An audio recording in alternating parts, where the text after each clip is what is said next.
both have lost their bearing completely, and what we see is the civilization of a well-to-do people who are scientifically advanced, who have had long experience of conflict and of struggle between themselves and between them and the others.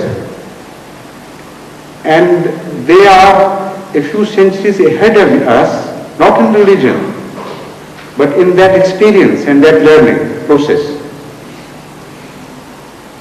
Their clergy has had to pass through those narrow channels of minds which our clergy in the East is passing through today.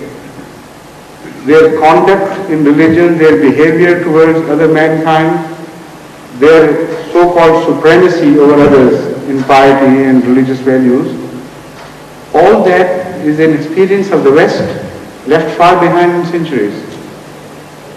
The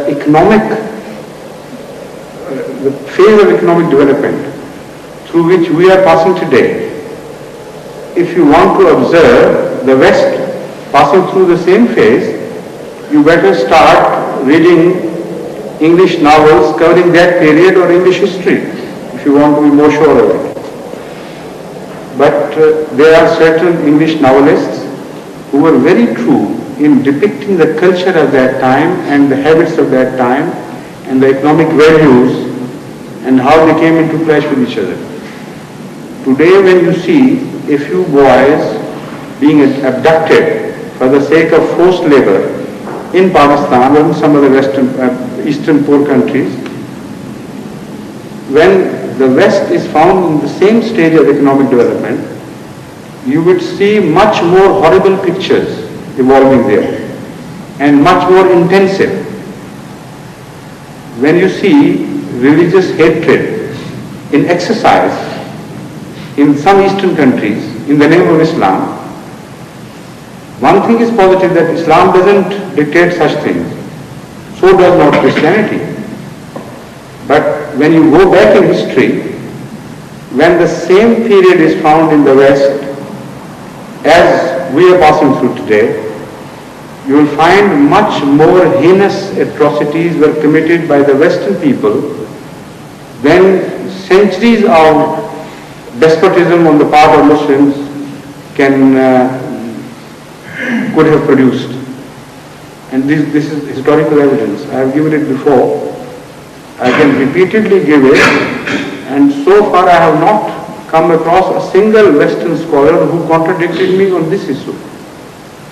There are reigns of Western emperors where terror was let loose in the name of religion, which surpassed the entire terror which was let loose in the Islamic history, the whole Islamic history, in the name of religion.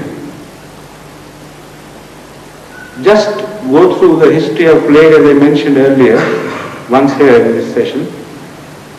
Go through the history of 14th century plague, and you will be surprised that the atrocity committed against the Jews by the Christians almost offset the early atrocities committed against the Christians by the Jews.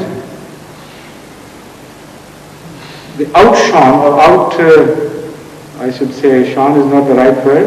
If there was some word outdarkened, that should have been used. So, to see things in their relative perspective is highly important before you begin to draw your conclusions. So this has to be analyzed before the question is to be asked. What are we comparing?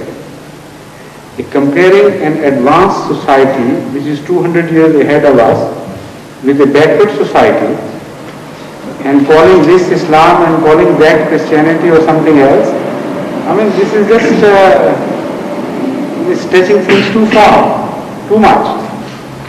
Islam has to be compared with the values of Christianity or the claims of Christianity at best. Islamic civilization has first to be analyzed in theory, and then it has to be compared with any other civilization in theory. That would be a right comparison. But you can't compare a dream with reality, a thing which is non-existent with a thing which is existent. It is a theory. Islam is, when not in practice, is a theory. And a civilization in practice is not a theory. However weak it may be, when it is compared with a theory, it would defeat the theory. But the comparison is wrong. So all that you can say is that unfortunately, the Muslim world has gone astray and has left Islam far behind, with the result that the present civilization, which is so ugly to look at, so horrible, so ridden, that civilization is something which has emerged from the local conditions of a backward nation. That is the best conclusion you can draw. And on the other side, whatever credit there is, it goes to a long experience, which is economic experience more than anything. For instance, you see milk not being stolen here. Why? Because everybody's economic standard is so high that to steal milk is just useless and meaningless. But whatever is meaningful they do, they don't hesitate. So the comparative difference of outlook has created this so parallax between the two civilizations, while in reality, in internal comparisons, they are reacting in the same manner as irreligious societies, governed not by the religious laws, but by the laws of human nature. And those laws follow these conditions and the economic experience, and there are so many other factors which have to be fed into them before you realize in what way certain people are going to react. When stresses come, that is the time to see what happens to these civilizations. Their advanced,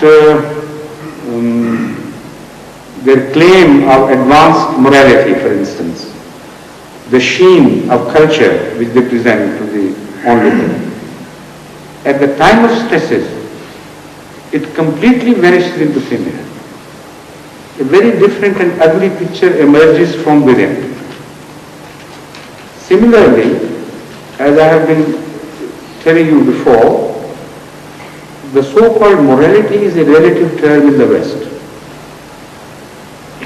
And it is shattered to pieces when that morality is sought to be applied to other nations as against their own interest.